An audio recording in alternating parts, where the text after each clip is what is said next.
A história de Albert Fish permanece como um dos capítulos mais sombrios e perturbadores na crônica criminal americana.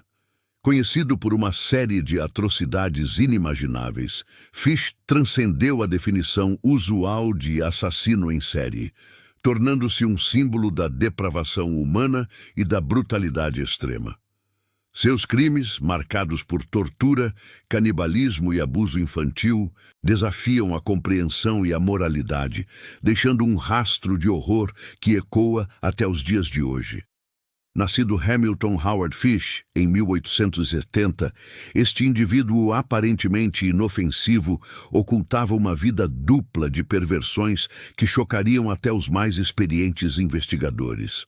Os atos mais notórios de Albert Fish ocorreram nas primeiras décadas do século XX, com o período de maior atividade criminosa concentrado entre 1920 e 1930.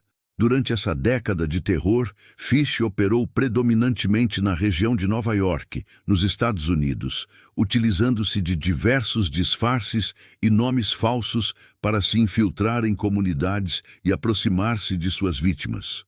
Sua capacidade de manipular e enganar, aliada a uma aparência que inspirava confiança, permitiu-lhe cometer crimes hediondos sob o véu da normalidade. As motivações por trás das ações de Albert Fish eram complexas e profundamente distorcidas. Impulsos sádicos incontroláveis, delírios religiosos e um histórico pessoal de abuso e trauma formaram a base de sua psique perturbada. Ele acreditava que seus atos eram de alguma forma purificadores ou ditados por uma força divina, uma justificação macabra para a violência que infligia. Essa combinação de fatores psicológicos fez dele um predador implacável e um dos mais estudados casos de psicopatia na história forense. Albert Fish não era apenas um assassino, ele era um torturador meticuloso, um abusador sexual e, em muitos casos, um canibal. Sua metodologia envolvia a atração de crianças vulneráveis, geralmente através de anúncios de emprego falsos ou promessas de festas.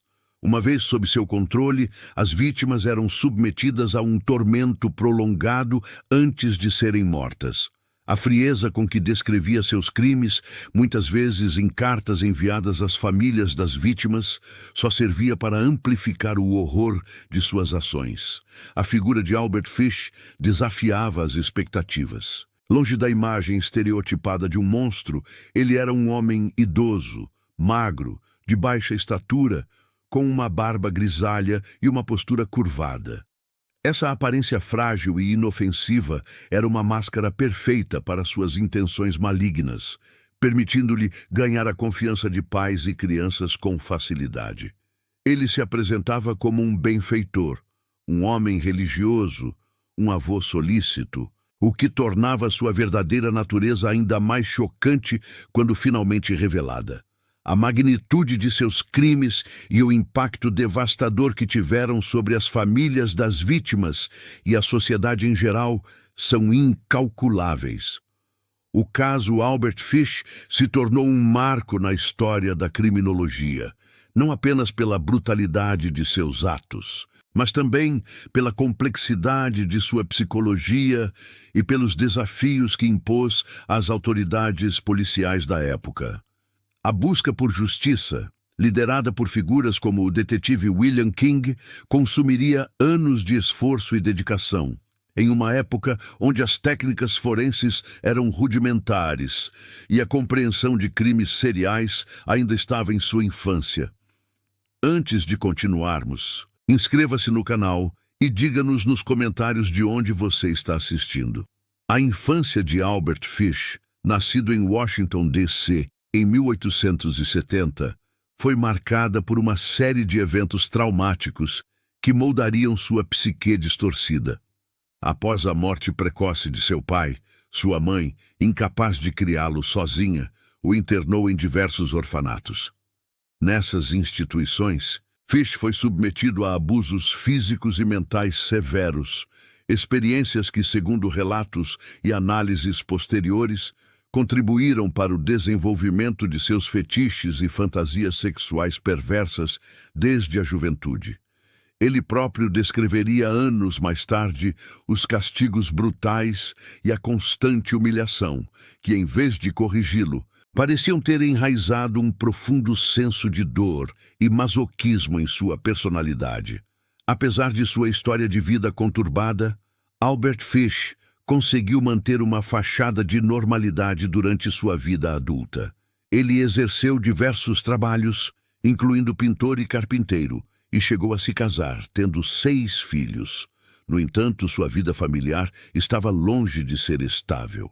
A família desintegrou-se gradualmente e sua esposa o abandonou, levando os filhos. Essa ruptura reforçou seu isolamento e aprofundou suas tendências antissociais. A aparência de Fish era um de seus maiores disfarces, um idoso frágil, de baixa estatura, com cabelos e barba grisalhos, que exalava uma aura de religiosidade e inofensividade. Essa imagem era crucial para seu modus operandi, pois facilitava o acesso a crianças, as quais ele via como suas vítimas em potencial. Sua habilidade em manipular e enganar pais desesperados, muitas vezes com promessas de emprego ou festividades infantis, era notável e fundamental para o sequestro de suas presas. O padrão de crimes de Albert Fish era consistentemente horripilante. Seu foco principal eram crianças, tanto meninos quanto meninas jovens, as quais ele atraía utilizando cartas e anúncios falsos. Uma vez que as vítimas estavam sob seu controle, Fish as submetia a um ciclo de sequestro, tortura indescritível, abuso sexual, assassinato e, em casos que chocariam o mundo, canibalismo. Suas práticas de automutilação e sadomasoquismo eram extensivamente documentadas em seus diários pessoais, que mais tarde se tornariam peças-chave para entender a profundidade de sua depravação. Ele inseria agulhas em seu corpo e praticava outras formas extremas de auto-infligir dor, buscando uma espécie de êxtase pervertido que ele associava a rituais religiosos distorcidos. Entre os muitos crimes atribuídos a Albert Fish, o caso de Grace Budd, uma menina de 10 anos, destaca-se pela sua crueldade e pela forma como levou à sua eventual captura. Em 1928, Fish sequestrou Grace após convencer a família Budd de que a levaria para uma festa de aniversário em sua casa. A família, sem desconfiar da verdadeira intenção do idoso, permitiu que Grace o acompanhasse. O que se seguiu foi um pesadelo que duraria 6 anos para a família Budd, que não tinha notícias de sua filha. O ponto de virada neste caso específico foi a infame carta enviada por Albert Fish à família Budd, 6 anos após o desaparecimento de Grace. Nesta carta, Fish descrevia com detalhes macabros o sequestro, o assassinato e o canibalismo de Grace, revelando uma frieza e uma crueldade que desafiavam qualquer compreensão humana. Ele detalhava como a estrangulara, desmembrara e, por fim, consumira partes de seu corpo. A importância desta carta foi monumental. Ela não apenas confirmou o destino trágico de Grace Budd, mas também forneceu pistas cruciais que permitiriam ao detetive William King, o persistente investigador do caso, rastrear e eventualmente capturar o monstro por trás de tais atrocidades. A carta, escrita em papel timbrado incomum e com peculiaridades de linguagem, seria a chave para desvendar a identidade do Homem Cinzento, como Fish era conhecido em alguns círculos criminais. A persistência incansável do detetive William King foi o fator determinante na busca pela verdade sobre Grace Budd.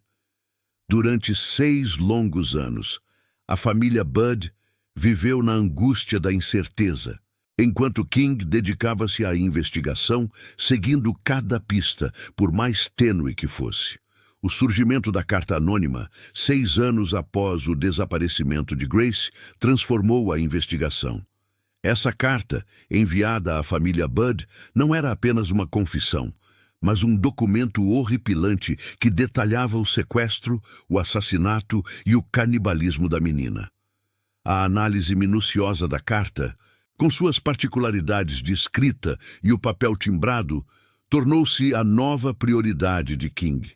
Cada detalhe, cada vírgula, cada peculiaridade gramatical era escrutinada em busca de uma pista que pudesse levar ao seu autor.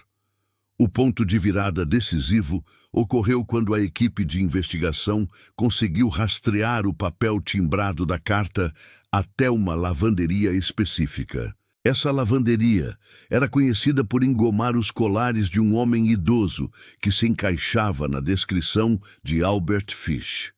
A descoberta foi um choque, pois a imagem de um velho frágil e religioso contrastava brutalmente com a depravação descrita na carta. Com essa informação crucial, o detetive King e sua equipe montaram uma operação. Em 13 de dezembro de 1934, Albert Fish foi finalmente capturado. A prisão, que ocorreu em um momento em que ele tentava atrair mais uma vítima, marcou o fim de uma caçada que parecia interminável. Uma vez sob custódia, Albert Fish não demorou a confessar. Sua confissão foi tão detalhada quanto chocante, revelando não apenas o assassinato de Grace Budd, mas também uma série de outros crimes hediondos que ele havia cometido ao longo de décadas. Ele descreveu com uma frieza perturbadora os rituais de tortura, abuso e canibalismo que praticava, deixando os investigadores atônitos diante da profundidade de sua crueldade.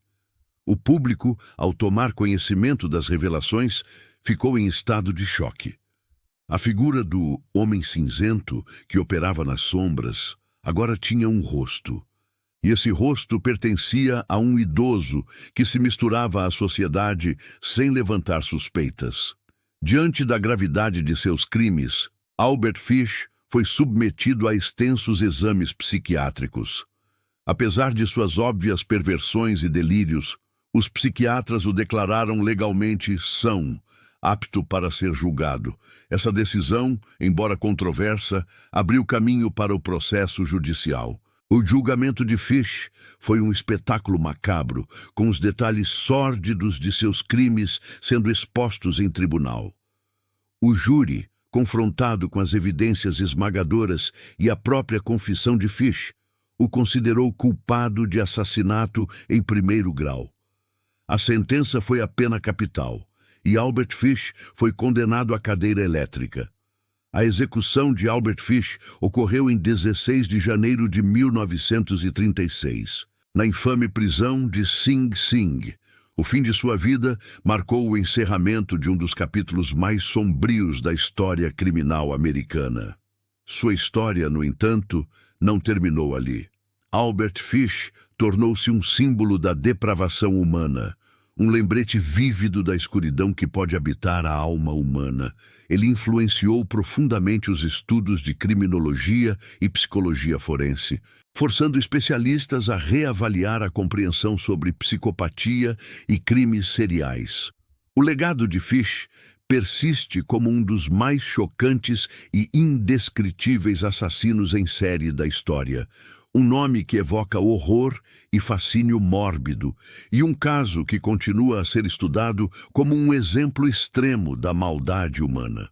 A memória de suas vítimas, especialmente Grace Budd, serve como um alerta sombrio sobre a vigilância necessária contra aqueles que se escondem por trás de fachadas de normalidade enquanto planejam atos indizíveis.